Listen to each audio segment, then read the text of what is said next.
Oui, C'est mais ça. dans le cas où, par exemple, maître, tout à l'heure, vous disiez que, bon, vous êtes partisan de ceux qui disent et affirment qu'il y a eu vente. Tout à l'heure, je vais vous reposer la question d'être un peu beaucoup plus précis.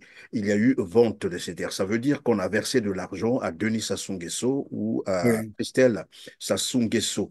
Alors, donc, s'il y a sentence et que le Rwanda doit encore payer les dommages et intérêts, en dehors d'avoir perdu tout cet argent pour acheter ces terres, je me demande si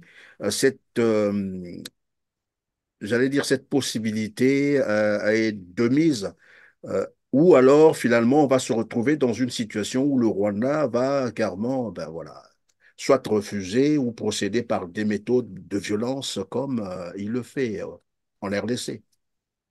Oui, je comprends bien cette préoccupation. Mais en fait, cette préoccupation, euh, elle, elle- elle- elle est résolue de fait parce que les, les personnes qui vont représenter l'État congolais, non, pardon, le peuple congolais, les associations, les structures, vont dire, nous, en tant que peuple, on a été lésés. Et non seulement nous sommes lésés, mais nous sommes aussi en danger. Donc, nous voulons que vous nous payiez des dommages-intérêts. Mais une fois qu'on a demandé cela, le Rwanda est en droit d'exiger, je dirais, à ces gens à qui l'argent était justement versé à un titre personnel, euh, de pouvoir rembourser, vous voyez, de pouvoir rembourser en réalité l'argent qu'ils ont donné. Vous comprenez? C'est-à-dire que du coup, ça devient un peu un titre personnel. Vous avez reçu de l'argent dans votre compte, eh bien, nous demandons que vous nous remboursons. Mais ils ne C'est-à-dire peuvent pas dire, le compte privé de Denis Sassou Nguesso ou de Christelle Sassou ce Nguesso, sont non le compte du Congo, parce que le Congo n'a pas reçu cet argent. non, non, non, c'est tellement non. C'est pas la première fois d'ailleurs. On connaît ça dans le domaine pétrolier.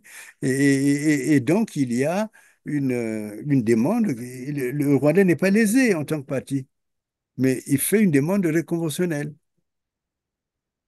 D'accord? C'est-à-dire que le Rwanda peut venir derrière pour dire, bon, écoutez, Congo, ou même dans les mesures d'urgence. Dans les mesures d'urgence, les arbitres peuvent décider que le Congo doit rembourser, ou bien Monsieur X, Monsieur Y doit rembourser au Rwanda de l'argent qu'ils ont perçu de manière indue.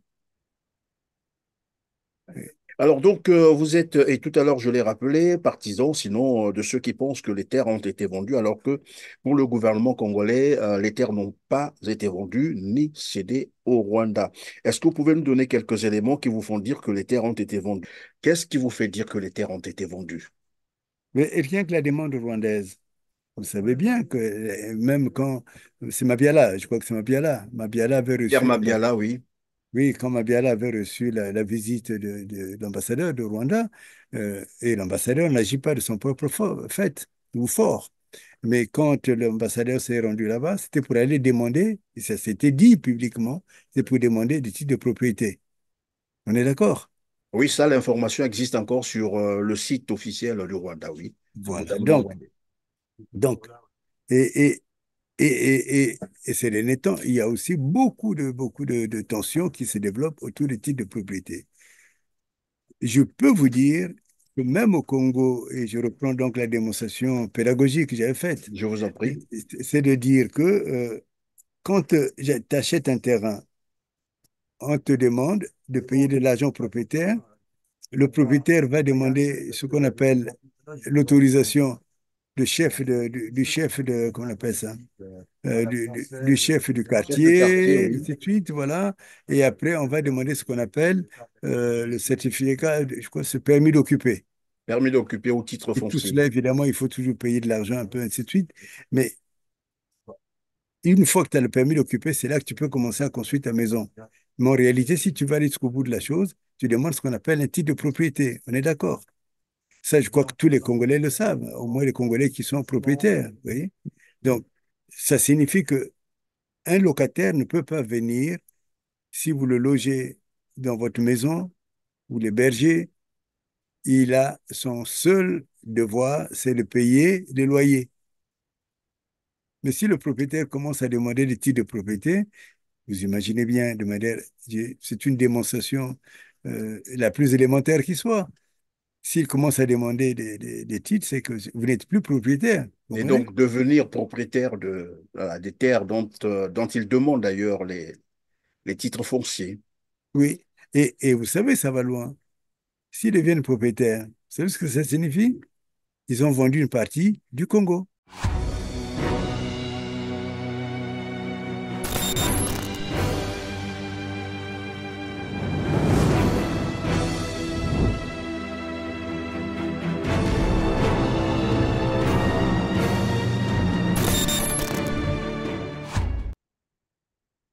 Bonjour à toutes et à tous, mesdames, messieurs. J'espère que vous allez bien. Merci de suivre R7 et bienvenue dans ce numéro Droit de savoir où j'ai le plaisir de recevoir de nouveau sur ce plateau Maître Dominique Nkonkwo avec qui nous allons revenir sur la crise autour de la vente des terres arabes du Congo-Brazzaville au Rwanda. Y a-t-il possibilité pour le Congo de renoncer ou de faire annuler carrément ces accords illégaux et controversés? Sinon, quelles conséquences dans le cas du maintien de ces accords? C'est à ces préoccupations que va tenter de répondre notre invité, Maître Dominique Nkunku.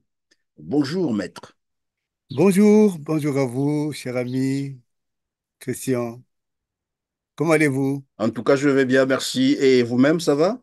Oh, ça va bien, je suis en Savoie, entouré de belles montagnes, et avec le président de la Savoie tout à l'heure, avec qui on a parlé. En tout cas, je suis en forme. Merci d'être avec un beau décor derrière, naturel d'ailleurs. Et en tout cas, merci d'être donc avec nous sur R7. Alors, vous suivez avec attention la crise autour des accords illégaux et controversés de vente des terres arabes du Congo-Brazzaville au Rwanda. Le gouvernement congolais incarné par Anatole Coliné Makosso a finalement opté pour la politique de l'Autriche. C'est le cas de le dire. Il s'obstine d'ailleurs à les mettre en œuvre dans le cadre d'un protocole d'accord sur la coopération économique et militaire. Pour Anatole Koliné-Makosso, tous ceux qui s'opposent à ces accords ou les dénoncent, bien entendu, le font de mauvaise foi.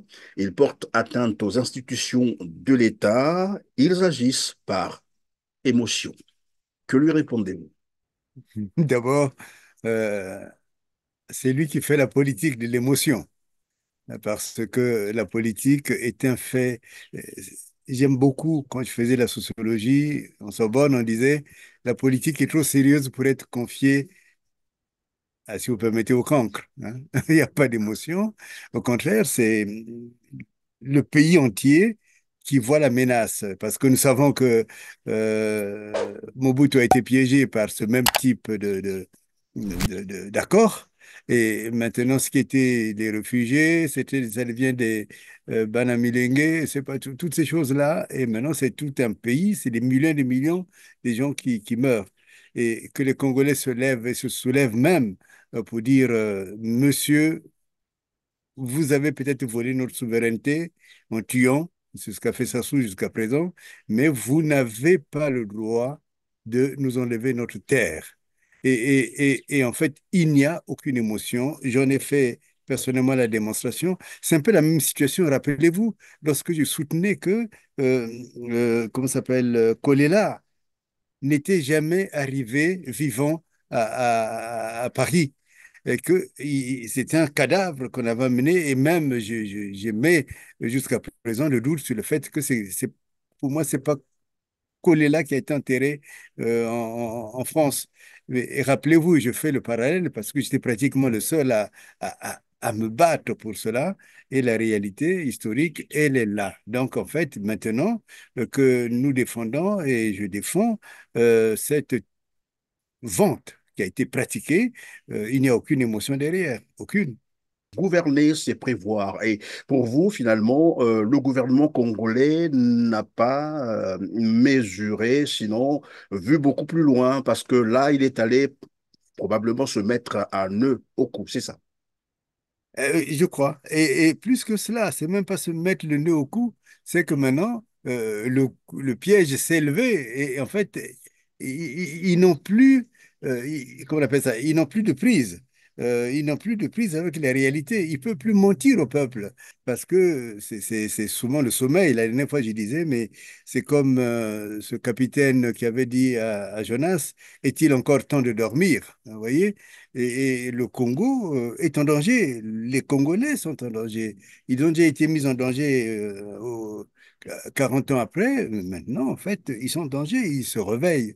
Et c'est la politique du Congo qui met, en fait, les Congolais et je dirais le gouvernement devant ses propres conséquences.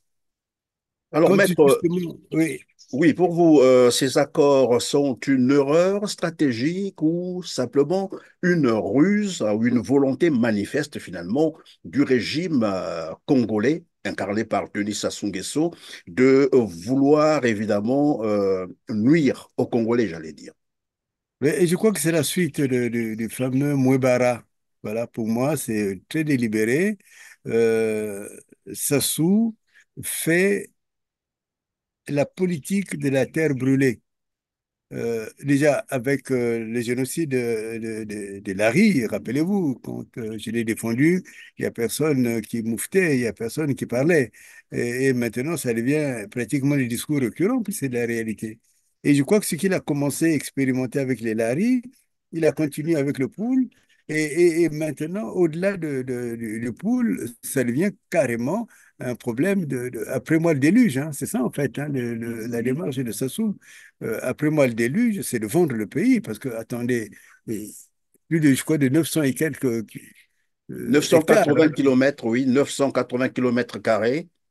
Ouais, écoutez, c'est quoi? Mais 980 kilomètres carrés, c'est peut-être même deux ou trois fois Kigali, je ne sais pas, mais c'est impensable. C'est impensable. Et les retours financiers, on ne les connaît pas. Donc, en fait, c'est même pas une erreur. C'est simplement une politique. En fait, les deux, je dirais, c'est une politique qui consiste à dire après moi le déluge, et ben, il signe ce qu'il peut signer, mais de notre côté, en fait, en face, il y a des rusés. Le Rwanda, même quand on fait l'analyse juridique de ce contrat, le Rwanda est très rusé. Je crois qu'il y a longtemps qu'il a préparé cette politique de gestion pratiquement de l'Afrique. Je dis bien l'Afrique, puisqu'il y a aussi des tentatives au Bénin, ainsi de suite. Donc, ce qui fait que leur contrat, les mots sont étudiés. Alors, Mais en tout à l'heure, pardon, maître, on va revenir sur la ruse, comme vous le dites, mais restons encore un peu sur ce que vous appeliez tout à l'heure, vous avez rappelé le plan Mouébara, c'est ça. Est-ce que c'est ce qui justifierait finalement le choix de ces départements, notamment le Poul, la Bouenza, le Niari? Mais il y a aussi le Kwilu, et c'est oui, ce oui. qu'on ne dit pas souvent. Oui, oui, mais justement, les Quilous, et j'ai une spécialiste qui est en train d'étudier, de voir que Eni a carrément mis en danger toute une région au niveau du Quilou. Les gens du Quilou, on n'en parle jamais, parce que souvent, d'ailleurs, il y a, comment ça s'appelle, Madame Sassou, hein, Madame Sassou, Antoinette Sassou Nguesso. oui, oui, oui, oui, Antoinette qui n'hésite pas de téléphoner aux gens pour dire, oh, si vous parlez, vous serez contre comment il appelle vous allez parler contre Denis. Mais à force, du coup, elle est en train de masculer les gens du Kwilu. C'est des hommes et des femmes, ce sont des Congolais à part entière. En plus, c'est quand même, je dirais par la grâce de Dieu, c'est la région qui leur donne l'argent pour acheter toutes les consciences du monde. Vous voyez, c'est la région qui les rend riches, donc ils ont le droit aussi d'être protégés. Et moi, mon combat, c'est de faire que tout le Congo soit protégé et faire en sorte que désormais, on ne touche pas le cheveu d'un seul Congolais sans qu'il y ait une réaction quelconque. Ils ne s'attendaient pas à ça. Parce qu'ils ont tellement dormi, les gens. C'est sans ça que c'est ce fameux plan Mouebara qui continue. Parce que le plan Mouebara, c'est de dire, ben, voilà, jusqu'à ce que même, je crois il y a une loi qui a été faite, la fameuse loi Mouebara, bon, une manière un peu de blanchir la chose, mais autrement, c'est vraiment dans les gènes même de Sassou de vouloir tuer le Congo, un pays qu'il a adopté, un pays qui lui a tout donné, un pays, parce que rien de tel. La dernière fois, j'ai reçu un document qui se prépare où on liste maintenant les gens que Sassou a tués. Les gens que Sassou a tués. Mais à la limite, c'est bestial.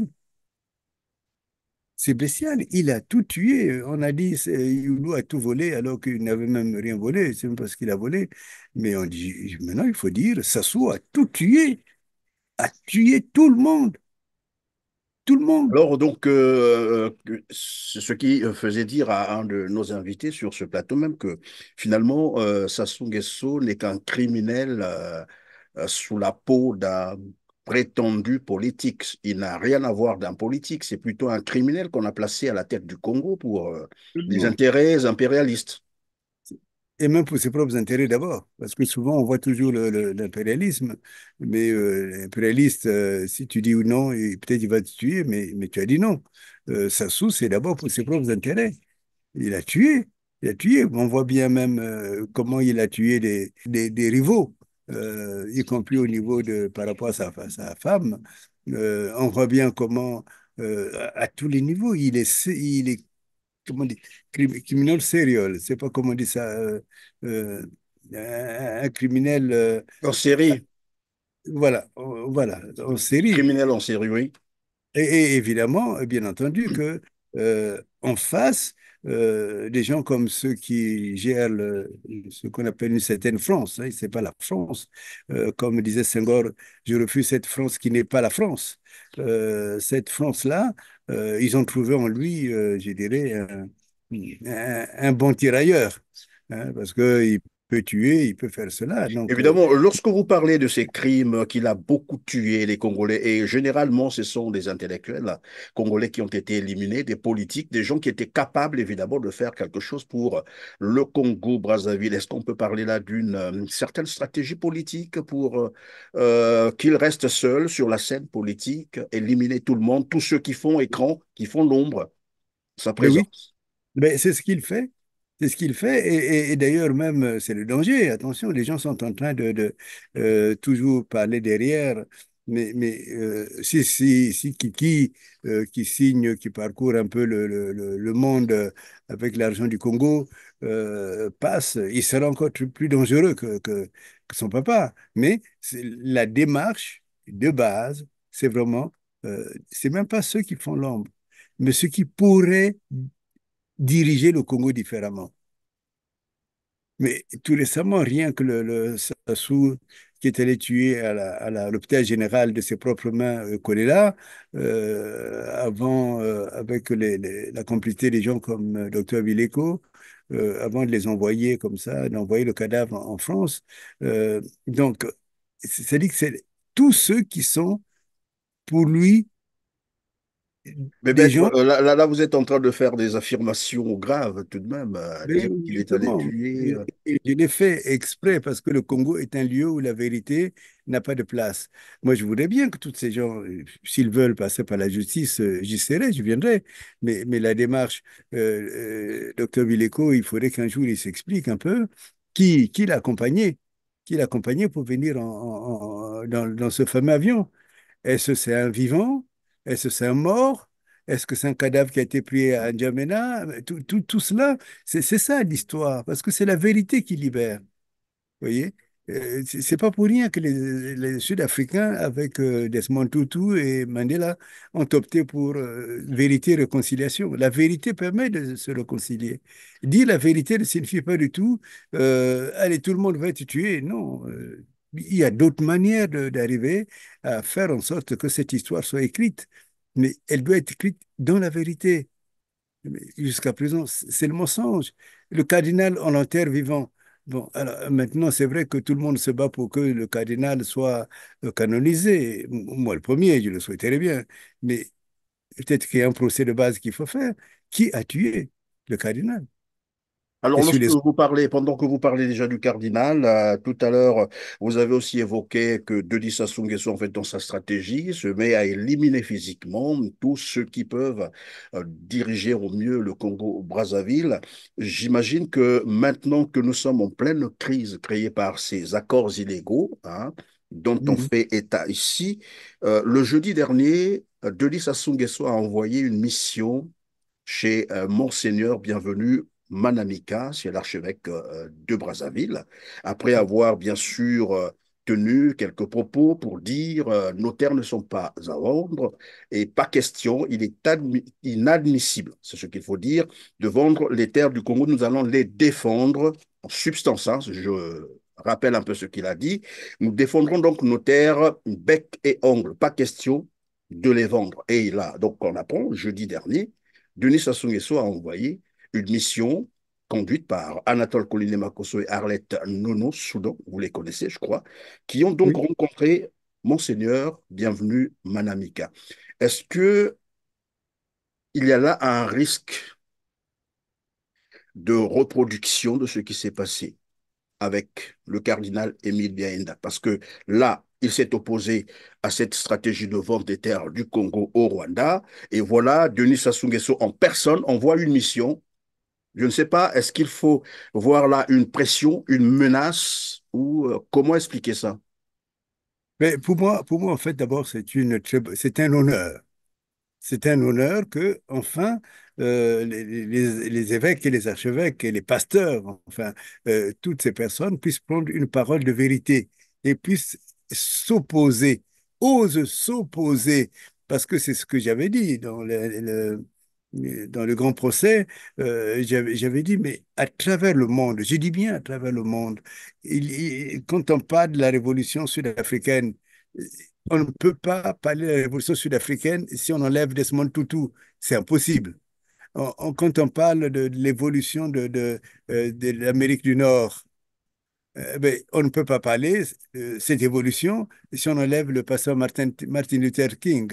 On ne peut pas, vous voyez, partout comme cela. Quand on parle, par exemple, de la théologie de la libération en Amérique du Sud, c'est quand même des évêques qui se sont élevés. À la limite, le rôle des évêques, c'est d'éveiller la conscience et c'est de dire que, et j'ai beaucoup aimé cette phrase cette base, disons, théologique des évêques de l'Afrique de l'Amérique du Sud qui disaient que les droits des affaires ne doivent pas dépasser les droits humains. Je trouve ça magnifique. Et donc, lorsque les droits humains sont menacés, eh ben, il faut ceux qui ont la parole toujours libre, toujours, même au seuil de la mort, c'est-à-dire ceux qui ont toujours la parole libre, ce sont les serviteurs de Dieu. Il faut cette audace-là. Moi, cette audace, je l'applaudis. Par contre, il faudrait que Monseigneur ait toujours le courage de communiquer. Sa force est dans la communication avec le monde. Quand Nono et Makosso se déplacent, il faut que lui il fasse une conférence de presse pour dire ils sont déplacés, voilà ce qu'ils m'ont dit. Vous comprenez? Voyez? C'est-à-dire que le peuple n'ait aucun doute. Et c'est le peuple qui ne permettra pas qu'on vienne encore commettre ce qui s'est passé avec Monseigneur. Hein? Vous voyez? Donc, ça, j'ai envie de dire, c'est une bonne guerre. Et c'est cette guerre que nous attendons. Des gens, vous connaissez vous-même, vous êtes un grand intellectuel, Bonhoeffer, Dietrich Bonhoeffer, qui a écrit ce qu'on appelle le Prix de la grâce, un livre que tous les théologiens connaissent, et, et qui est allé jusqu'en prison, jusqu'à, je crois, se faire décapiter. Mais c'est parmi ces hommes-là qui ont permis que l'on puisse aujourd'hui obtenir une Allemagne libre, que le nazisme n'ait pas fait le tour du monde, ainsi de suite, vous voyez. Donc, moi, ça ne me fait pas peur. Par contre, je voudrais que Manamika sache que il a la liberté de la parole, surtout qu'on ne lui enlève pas la parole. Ça signifie qu'on ne lui donne pas de l'argent en clair, vous voyez. Et surtout que le peuple ne le soupçonne pas d'avoir reçu de l'argent de Sassou Nguesso. Et je dirais, c'est de ce côté-là qu'il y a sa souveraineté qui doit En exister. tout cas, de ce Il faut- côté, il avait affirmé hein, qu'il n'a pas été corrompu, il ne sera jamais corrompu. Et donc, nous pouvons le croire sur parole, jusqu'à preuve du contraire, bien entendu. Alors, revenons donc sur les accords illégaux et controversés des ventes des terres du Congo-Brazzaville au Rwanda. Tout à l'heure, vous parliez de la ruse qu'il peut y avoir dans ces accords. Alors, parlons-en. Quels pourraient être les pièges que le Rwanda a dû tendre au Congo-Brazzaville? Si c'est le Rwanda qui veut duper le Congo ou si c'est le Congo qui veut duper le Rwanda. Alors, ces accords, je me rappelle au début, quand j'avais soulevé dans un collège d'avocats qui attendait d'avoir les autres accords, les accords militaires, ainsi de suite, et j'avais dit qu'au fond, une lecture intelligente de la convention qui a été signée, ce qu'on appelle les accords cadres. Donc, une lecture intelligente de ces accords cadres révèle très bien que, en réalité, dans l'accord cadre, on a annoncé d'autres types de coopération. Mais en réalité, dans l'accord cadre, il était déjà contenu le fait que le pays était lié au Rwanda. Ça, c'est une chose. La deuxième chose, c'est que euh, beaucoup de juristes se sont trompés. Beaucoup de juristes ont été trompés. Peut-être c'est aussi, ils n'ont pas la pratique du droit international. Mais en réalité, les accords cadres, il n'y a pas besoin de passer devant le Parlement pour qu'ils s'appliquent. C'est comme un programme, vous comprenez? C'est comme un programme, c'est pas qu'est-ce que je peux prendre. Prenons des grandes compagnies comme EDF, hein. Bon, vous connaissez un peu l'espace français que nous-mêmes aussi on connaît, on maîtrise. C'est-à-dire que EDF signe avec beaucoup de personnes, d'entreprises, des accords cadres. C'est-à-dire que voilà, pendant toute l'année, voilà ce que nous allons faire. Vous voyez? Et après, maintenant, on exécute ces accords cadres. Éventuellement, si non, pardon, on exécute les points d'exécution de ces accords. Maintenant, si c'est des points d'exécution qui demandent que le Parlement du pays puisse s'exprimer, euh, dans ces cas-là, on va devant le Parlement. Mais dans la mesure où là, les accords ont été signés par, comment on appelle, par Kiki, hein, je crois que c'est comme ça qu'il s'appelle. Pestel, Denis Sassou Nguesso, oui. J'aime beaucoup d'ailleurs cette appellation Kiki. Mais c'est le fait de dire que euh, il a signé un accord et ces accords sont valides. C'est là le problème. Et l'autre chose, j'étais content de voir que il y a beaucoup de confrères avocats congolais qui maintenant s'expriment. Il y a un avocat qui a soulevé l'article 4 de cette convention, du fait que c'était un titre personné. Oui, oui, sans doute, mais sauf que ce qu'il faut pour que ce confrère continue son analyse, il faut lui dire, c'est que certes, c'était un titre personné, c'est-à-dire que c'est celui qui a signé qui est le bénéficiaire d'une certaine manière de ces accords. Mais, sauf que celui qui a signé n'est pas Kiki, il a signé en tant que ministre de la République. Donc, en fait, les bénéficiaires, certes, et Kiki, puisqu'on sait qu'il a des accords, il a des pourcentages dans Crystal Venture, c'est comme ça, hein, Crystal Crystal Venture. Ventures, c'est vrai. Voilà. Donc, il y a dans cette dimension attitude personnelle le fait que le Congo est engagé. Donc, Oui, mais pardon, maître, pendant que vous allez continuer, tout à l'heure, vous avez parlé des points d'exécution. Mais est-ce que, par exemple, quand on parle des terres, la cession des terres ou des ventes des terres, on va revenir tout à l'heure, est-ce que ce point d'exécution ne nécessite pas le respect, par exemple, de la Constitution, notamment l'article 219, qui voudrait que le peuple congolais se prononce par voie de référendum? oui, mais sauf que, et là, je vous invite, s'il vous plaît, à revenir un peu à la logique du droit. Vous avez signé un accord. Mais en fait, il y a la possibilité, on dit en latin pacta sunt servanda. Les pactes signés doivent être exécutés, doivent être servis. Ça signifie que un accord comme ça, qui est légalement structuré, en fait, on peut faire une exécution provisoire. C'est-à-dire que rien n'empêche qu'il y ait une exécution provisoire.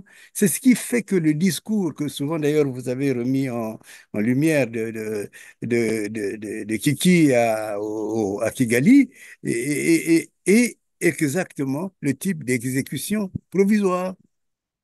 Il dit, à Maluku, on a fait ceci. Ceci, on fait cela. Ainsi de suite. Ça signifie que, ils se sont libres puisque l'accord a été signé. Vous comprenez? Et pendant ce temps, qu'est-ce que les juristes congolais disent? Oui, mais bon, vous voyez bien, on a le temps puisque le Parlement n'a pas, comment on appelle ça, N'a pas n'a pas, ratifié. n'a pas ratifié, Sassou n'a pas ratifié, ainsi de suite.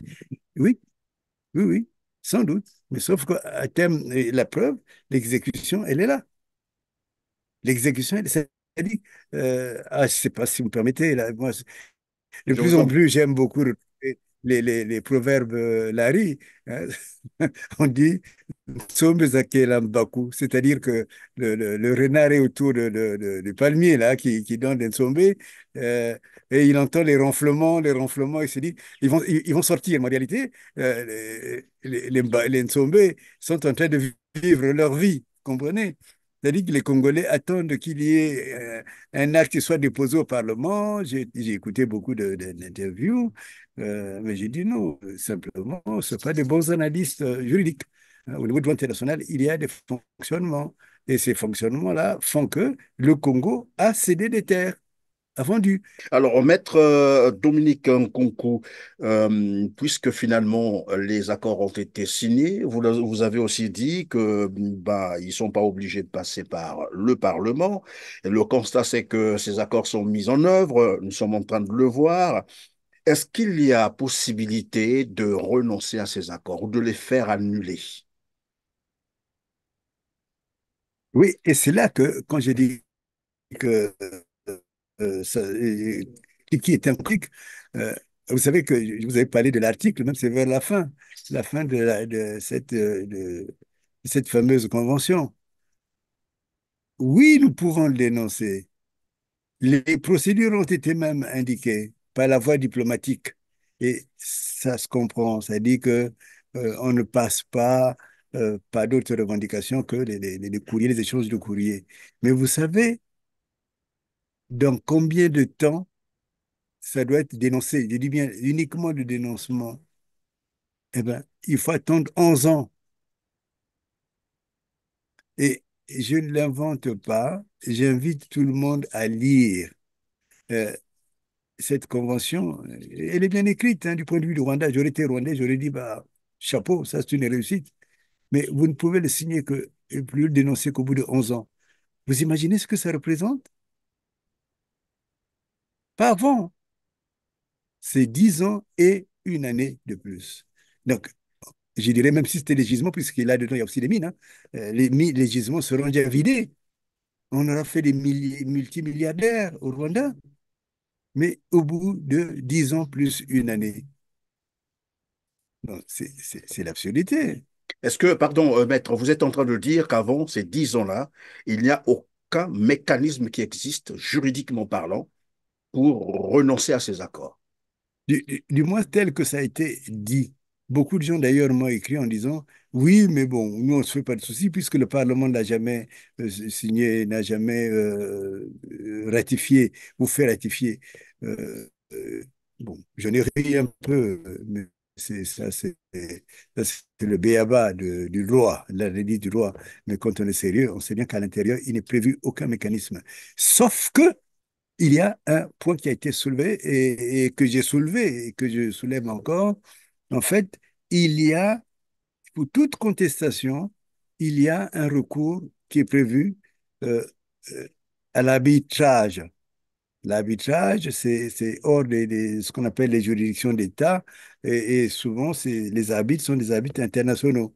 C'est-à-dire que le dossier, qui était un dossier national, peut être examiné à tout instant, puisque sur ce point, il n'y a pas de clause restrictive, peut être examiné à tout instant par des arbitres ou un arbitre. Alors, le tribunal arbitral, c'est-à-dire que le Congolais peuvent signer, peuvent demander, mais à passer par un arbitre. Je sais que le Congo ne le fera pas. de toutes les façons, le Congo ne réussira pas. Ce que je pense, c'est que des, des associations, des structures qui ont ce qu'on appelle un intérêt pour agir, vous connaissez, c'est une notion importante en droit. Euh, Moi, j'ai mis en place une structure qu'on appelle Racine Roots, qui a accompagné Madame Toubira de Lannon à gagner son combat pour arriver à faire que le Parlement français reconnaisse la traite négrière triangulaire comme étant un crime contre l'humanité. Ça, c'est déjà une chose importante. Donc, cette association, elle est disponible. Les Congolais peuvent l'investir, peuvent y entrer, mais et là, en mettant des clauses qui peuvent être de la même manière qu'on a défendu au niveau international, qu'on défend les intérêts du Congo. Donc, il y a un intérêt pour agir, mais il n'y a pas que cela. Je crois qu'il y a l'OCH, Au CDH, l'OCDH oui. qui travaille. Voilà. Mais il y a aussi des organismes qui ont déjà beaucoup travaillé pour défendre les intérêts des Congolais de manière directe ou dérivée. Et donc, ces organismes peuvent attraire les deux parties devant un tribunal arbitral en disant, maintenant, les Congolais souffrent de ça, de cela, de cela. Les Congolais n'ont plus de quoi vivre. Voilà, on leur n'a plus leur terre, ainsi de suite. Donc, nous désignons un arbitre. Et on désigne cet arbitre, et l'arbitre va rentrer en relation avec les deux pays, en l'occurrence le Congo et puis le Rwanda.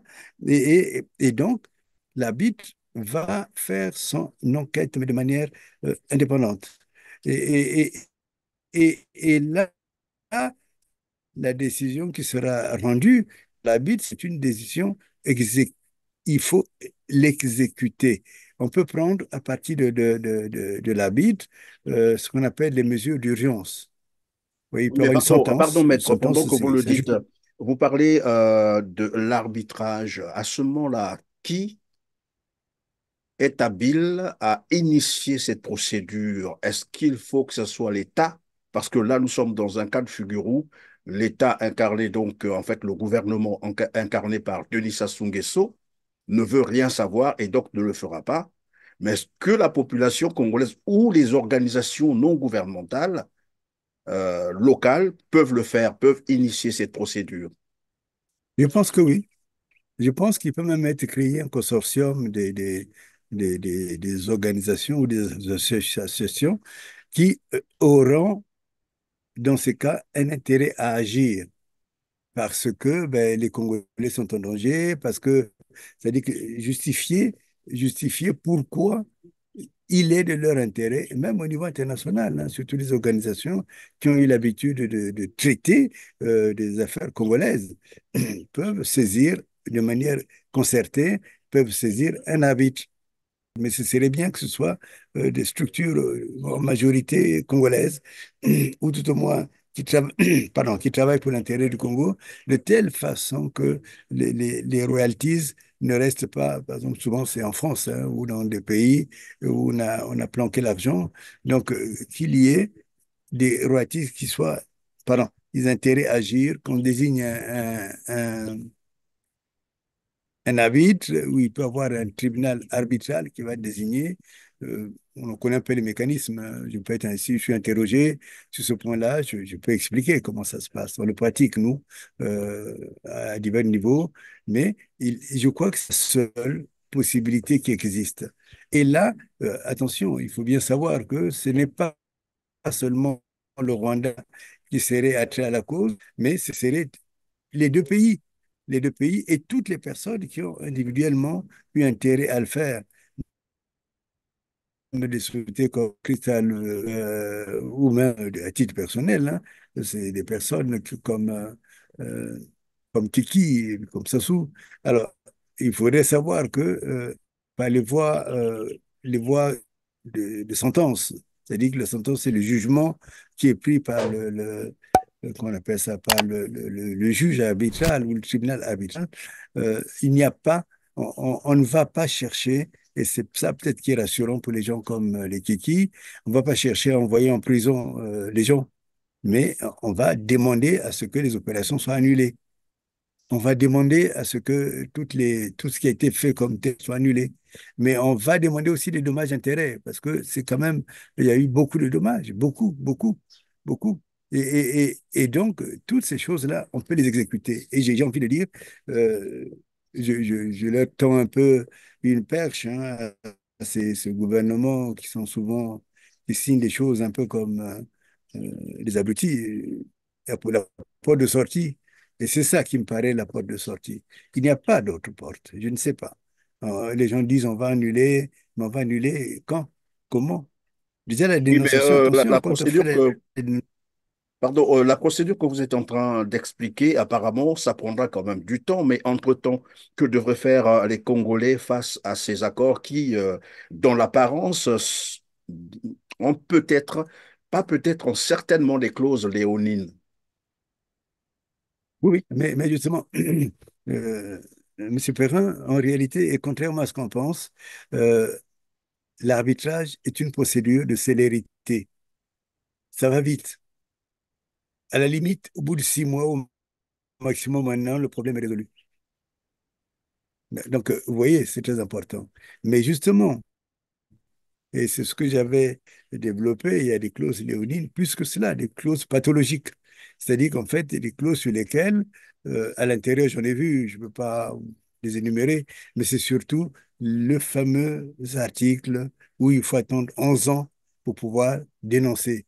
Ça, c'est ce qu'on appelle les clauses pathologiques. Et c'est quand même une clause importante puisque c'est dans le temps. Et je crois que l'arbitre devrait s'appuyer sur des articles comme ceux-là pour dire que, ben, écoutez, il n'y a aucun contrat qu'on a signé dans le monde. Vous savez, vous achetez simplement un ordinateur.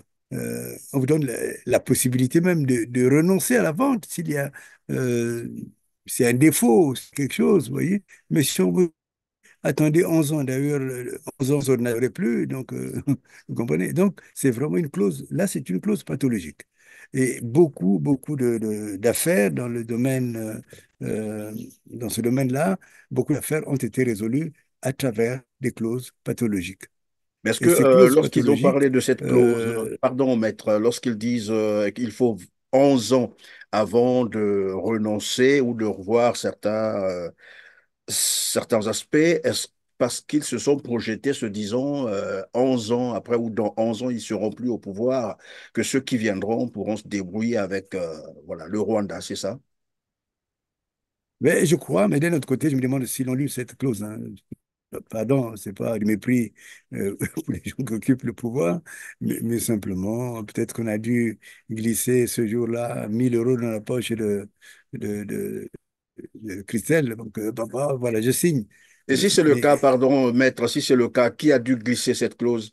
mais c'est une clause du Rwanda. Je crois que comment on appelle cela? Ce type de contrat, ce type de convention, c'est une convention pratiquement, c'est un peu comme quand tu prends un ticket de métro ou tu prends un ticket de bus. En réalité, quand tu prends ce ticket, tu viens de signer un contrat, voyez? Mais on ne t'a pas invité à discuter les clauses du contrat, vous voyez?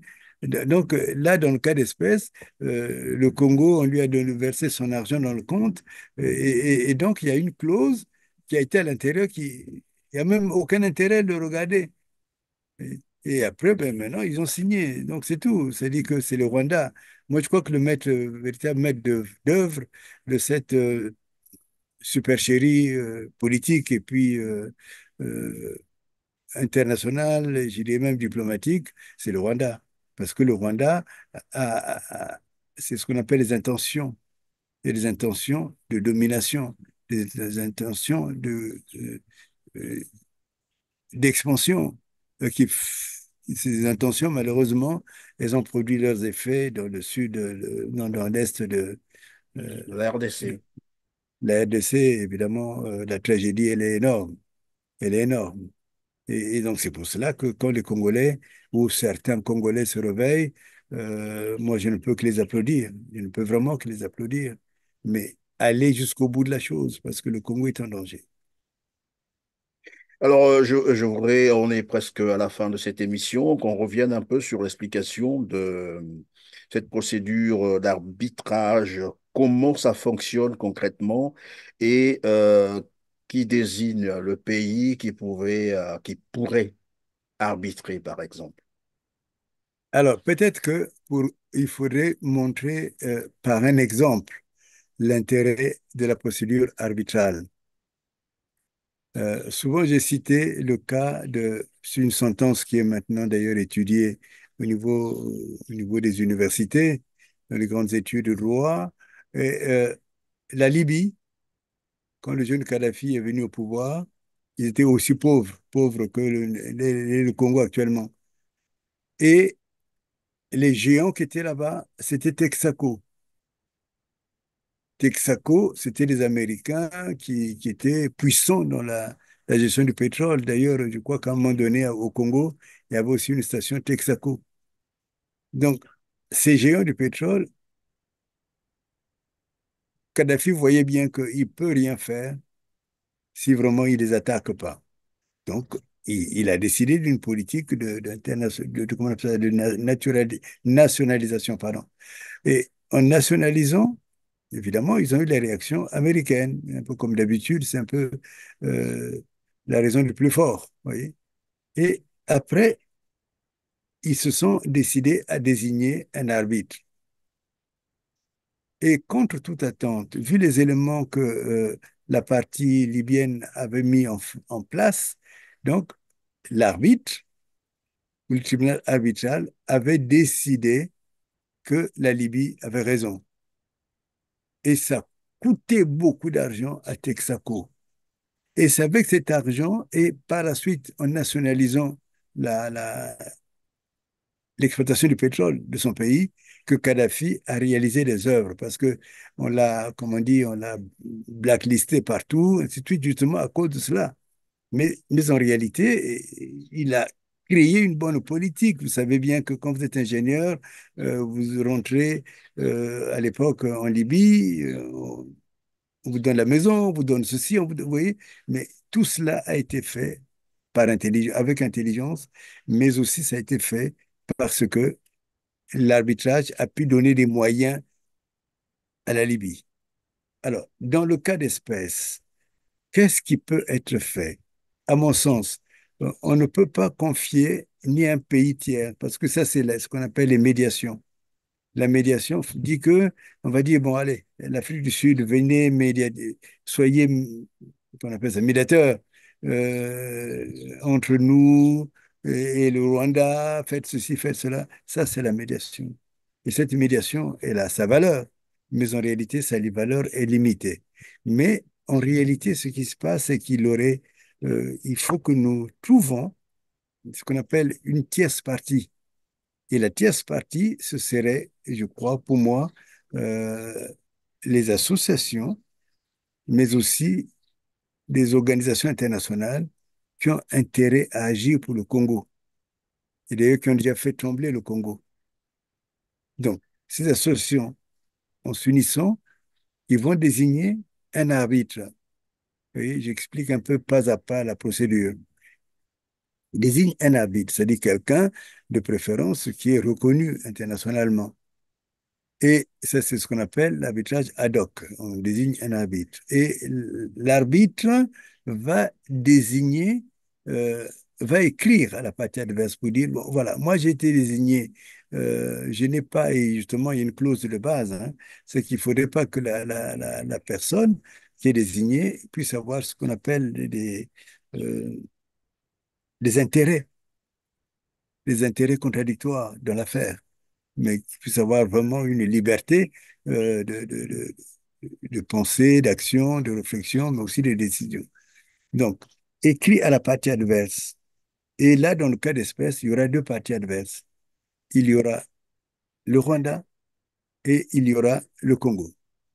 En disant, votre accord, dont nous avons les éléments et qui a été déjà mis en exécution, est un accord qui est, comme vous avez dit, léonin. Mais plus que léonin, en Oui, tout le fait, monde le sait. Tous ceux qui ont au moins jeté un coup d'œil sur ces accords savent que les clauses sont léonines, donc on ne peut pas voilà. contester cela. D'accord. Voilà, C'est donc que c'est comme ce qu'on est en train de dire tout à l'heure. On ne peut pas, dans un contrat, dire à une partie, on ne peut renoncer au contrat ou procéder à une quelconque annulation qu'après 11 ans d'exécution. 11 ans, on a vous déjà comprenez bien que nous sommes devant vraiment des clauses pathologiques, vraiment pathologiques, même c'était signé. Alors, donc, dans le cas d'espèce, c'est que ils vont écrire, donc les associations ou le pool ou ainsi de suite vont choisir un arbitre. Cet arbitre va écrire à la partie adverse pour dire, j'ai été désigné par telle structure, ainsi de suite, et moi-même, je n'ai pas un intérêt à l'intérieur de cette affaire, ce qu'on appelle les conflits d'intérêts. Vous comprenez qu'il n'y a pas un conflit d'intérêts. Et donc, euh, je vous demande ou de désigner un arbitre qui est le vôtre, ou bien de faire en sorte que vous acceptez mon arbitrage. S'il désigne un arbitre, ils deviennent maintenant deux arbitres. Vous comprenez la démarche, vous voyez? Deux ou trois arbitres. Et, mais je vais au schéma initial. Donc, ils deviennent deux arbitres. Et les deux arbitres doivent désigner un troisième arbitre, nécessairement. Et donc, ça crée ce qu'on appelle un tribunal arbitral. Vous comprenez? On Et est là on comme crée, dans un schéma de football avec un arbitre central et les arbitres de touche. vous avez compris, vous voyez? Donc, pour que la décision soit équilibrée, et ce tribunal peut convoquer, peut faire toutes les investigations nécessaires pour accéder à la vérité. Et c'est ce tribunal, à la fin, tribunal arbitral, qui va prendre une ou rédiger une sentence. Ça s'appelle une sentence.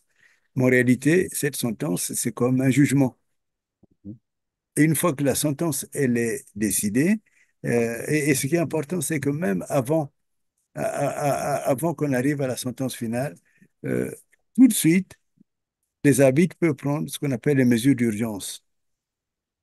Et cet habitat d'urgence, c'est la seule sortie pour dire, bon, stop, on arrête toutes les ventes, on arrête tout ce qui s'est passé, en attendant qu'on puisse avoir, euh, qu'on puisse décider, en attendant que l'on puisse décider du sort définitif de ces accords.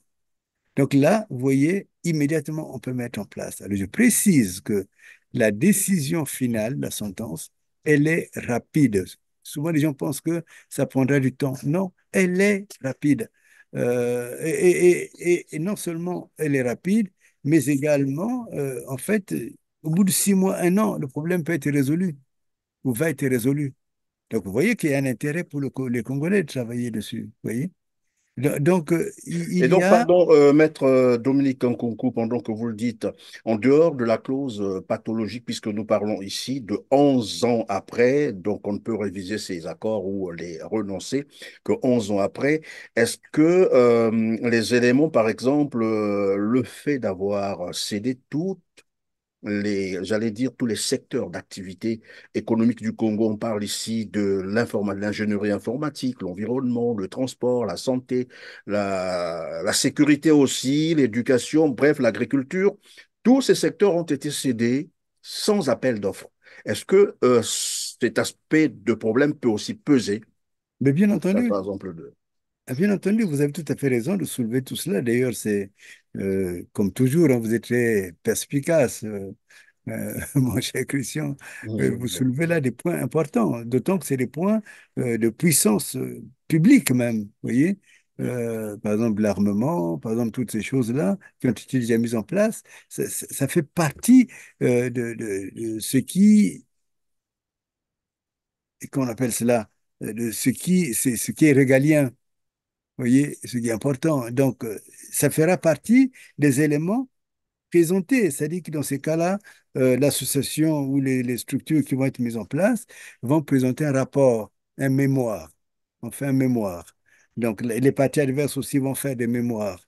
Et donc, dans ces mémoires, tous ces éléments que vous invoquez avec raison, tous ces éléments vont être présentés.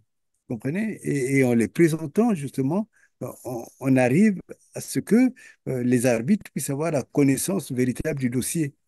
Et cette connaissance, elle est clé, elle est fondamentale, elle est importante. Et une fois que ces arbitres ont le dossier, et les arbitres peuvent faire aussi des investigations personnelles. Enfin, personnelles, j'entends, en tant que... ben, c'est comme n'importe quel tribunal, hein, vous voyez, ils vont convoquer les parties pour les auditionner. Et là, ce sera évidemment...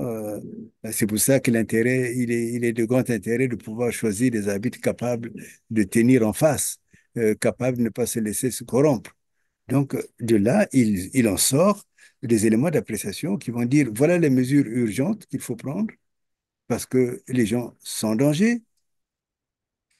C'est la suspension de tous ces contrats, de tous ceux qui veulent appeler les mises à disposition, toutes ces choses, on va les supprimer pour analyser sérieusement et de manière fondamentale, au-delà de la forme, pour pouvoir analyser le fond de ces accords. Et ces accords vont trouver une décision. Et cette décision, c'est la décision arbitrale. Mais sous la condition, évidemment, euh, que les arbitres ne soient pas choisis, euh, comme on dit, de manière aléatoire. Hasardeuse. Mhm. Voilà. Il Alors, mais faudrait... puisque tout à l'heure, pardon, maître, vous parliez de la sentence et des dommages et intérêts, qui va payer qui Mais concrètement? Mais concrètement, je pense que le Rwanda devrait payer des dommages et intérêts à cette association, le Congo aussi. C'est là qu'on peut évoquer justement la violation, les violations, même par rapport à la constitution congolaise, ainsi de suite, vous voyez, et qu'ils ont agi sans l'accord des partis, sans l'accord particulièrement du peuple. Donc, l'arbitre peut, il a le pouvoir de dire, voilà ce que vous devez payer. D'accord? Et en payant ces sommes-là, il faudrait qu'il soit vraiment dit que ces sommes doivent revenir au peuple. Et Oui, ces mais sommes, dans le cas où, par exemple, maître, tout à l'heure, vous disiez que, bon, vous êtes partisan de ceux qui disent et affirment qu'il y a eu vente. Tout à l'heure, je vais vous reposer la question d'être un peu beaucoup plus précis. Il y a eu vente de ces terres. Ça veut dire qu'on a versé de l'argent à Denis Sassou Nguesso ou à oui. Christelle Sassou Nguesso. Alors, donc, s'il y a sentence et que le Rwanda doit encore payer les dommages et intérêts, en dehors d'avoir perdu tout cet argent pour acheter ces terres, je me demande si cette, j'allais dire, cette possibilité est de mise, ou alors finalement on va se retrouver dans une situation où le Rwanda va carrément, ben voilà, soit refuser ou procéder par des méthodes de violence comme il le fait en RDC. Oui, je comprends bien cette préoccupation, mais en fait, cette préoccupation, euh, est- est- est- est- elle est résolue de fait, parce que les, les personnes qui vont représenter l'État congolais, non, pardon, le peuple congolais, les associations, les structures, vont dire, nous, en tant que peuple, on a été lésés. Et non seulement nous sommes lésés, mais nous sommes aussi en danger. Donc, nous voulons que vous nous payiez des dommages et intérêts. Mais une fois qu'on a demandé cela, le Rwanda est en droit d'exiger, je dirais, à ces gens à qui l'argent était justement versé à un titre personnel, euh, de pouvoir rembourser, vous voyez, de pouvoir rembourser en réalité l'argent qu'ils ont donné. Vous comprenez?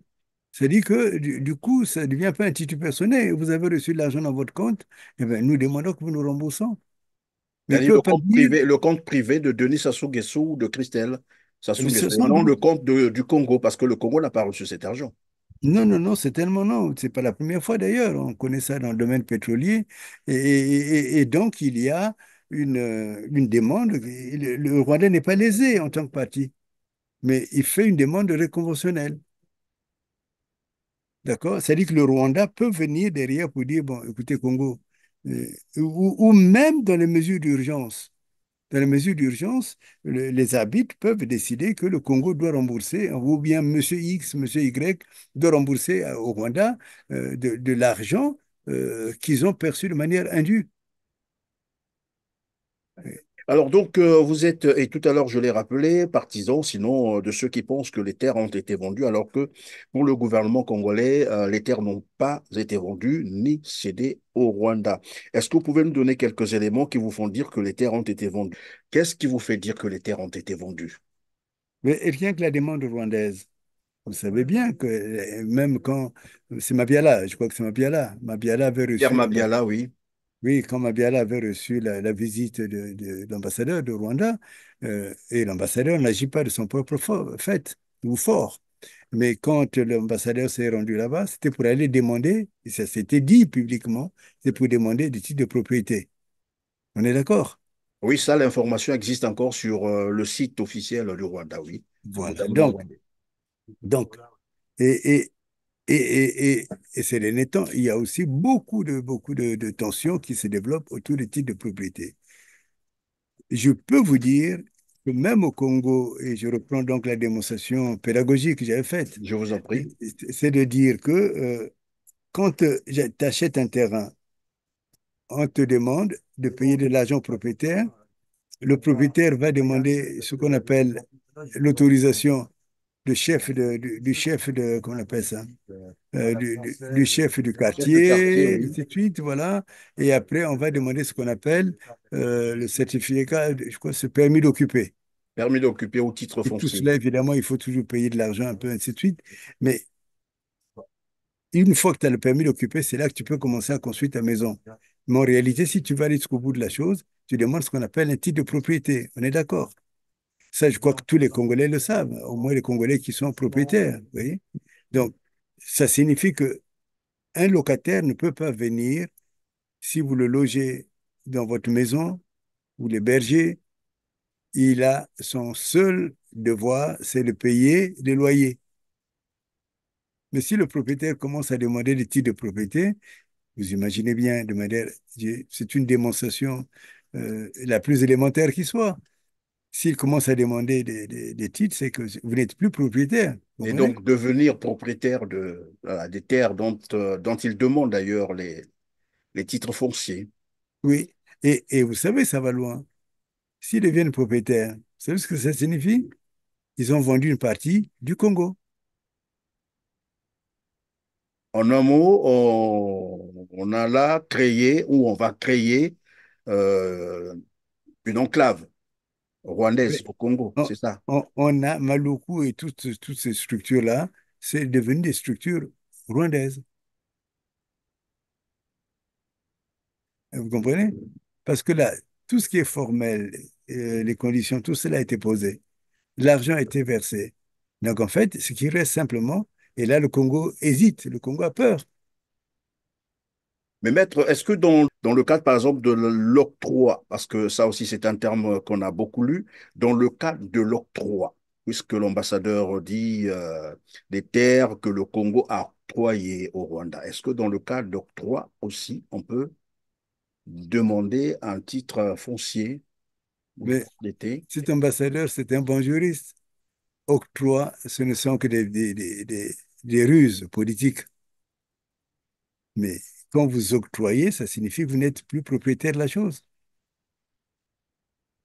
Il y a même un proverbe qui dit donner, c'est pas quoi là, donner, c'est tu peux pas donner et reprendre. Enfin, vous comprenez, vous voyez?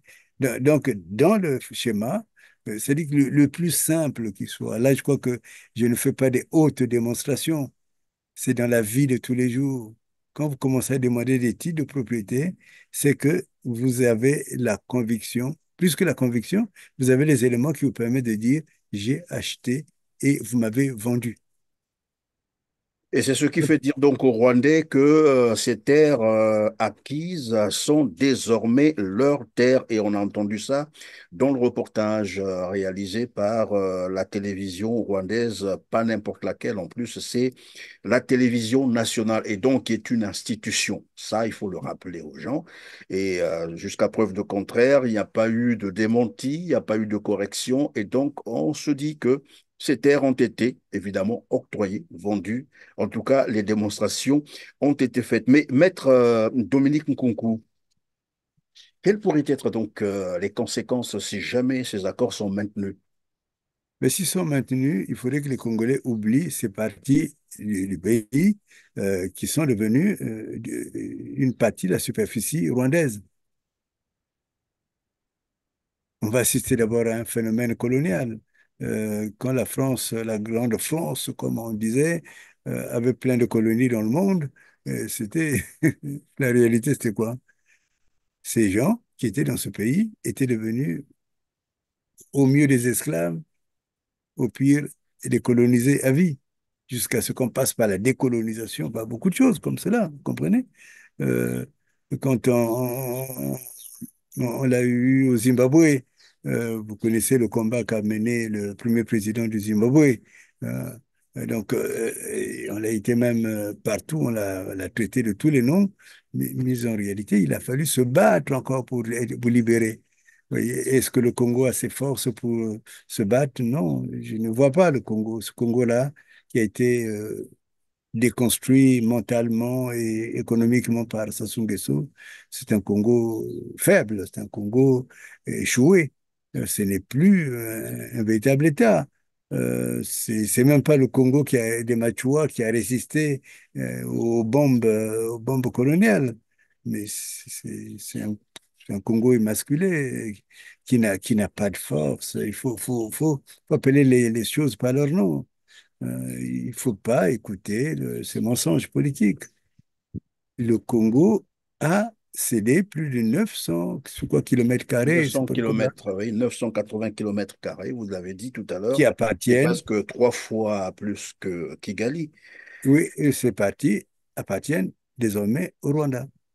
Et donc, il y a là une urgence en fait, d'en appeler à un arbitrage, parce que sinon, après, ça sera trop tard et on sait. Je ne vois pas une autre chose que l'on puisse faire.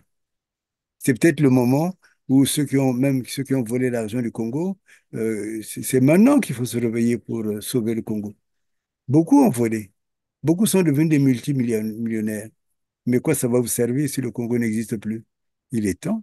Il est temps d'être conscient, il est temps d'être réaliste, il est temps de constater que votre pays est vendu et peut-être même de foutre dehors des gens comme les Sassou. Mais sérieusement, sérieusement, Et donc, pour avoir posé ces actes de forfaiture, de haute trahison, ils sont poursuivables en justice, c'est-à-dire il faut qu'il le trahison. soit et il faut également un tribunal qui ne s'occupe que de cela. S'occupe que de cela, que toutes ces personnes comprennent que ils sont allés trop loin. Ils sont allés trop loin. C'est pour cela que ceux qui peuvent résister, comme Monseigneur Manamika, ceux qui peuvent résister comme... mais qu'on aille au fond, qu'ils ne se laissent pas endormir par ceux qui disent, oh, de toutes les façons, le Parlement n'a pas ratifié. Non, ces partis n'appartiennent plus au Congo. Vous voyez, je suis clair. Il n'y a pas plus clair que cela. Sinon, je ne vois pas comment seront-ils auront-ils l'audace de venir demander des titres de propriété? Et là, nous constatons également, Maître Dominique Concou, c'est que le gouvernement congolais, évidemment, s'obstine hein, à poursuivre sa collaboration avec le Rwanda dans le cadre, bien sûr, de ces accords, bien qu'illégaux et voilà, controversés. Et le constat actuellement, comme vous l'avez dit, tout à l'heure, on a parlé de Bienvenu Manamika, Monseigneur Bienvenu Manamika, l'archevêque de Brazzaville, mais il y a aussi d'autres personnalités politiques qui dénoncent ces accords qui, maintenant, là, sont presque menacés de mort. Je parle là de Clément Mirassa, de Mathias Zoll, du jeune Gavet, Destin Gavet. Toutes ces personnalités sont menacées de mort parce que dénonçant ces accords. Quelle interprétation politique? Ben, j'ai, j'ai envie de dire que nous sommes dans un combat et ce n'est pas de la fantaisie, ce n'est pas non plus, on ne se fait pas caresser, vous voyez? Il faut qu'on aille, qu'on utilise cette forfaiture comme un levier du retour à la Alors, dignité congolaise. Voyez. Et le droit des affaires, comme je l'ai dit tout à l'heure, ne doit pas dépasser le droit des peuples à disposer d'eux-mêmes. Et nous sommes dans une situation de tragédie. Et c'est pour cela qu'il faut faire vite. C'est pour ça qu'il faut faire vite. En tout cas, merci, Maître Dominique Concours, d'avoir été avec nous sur le plateau de R7, notamment avec l'émission Droit de savoir. Je vais vous laisser quelques secondes pour conclure.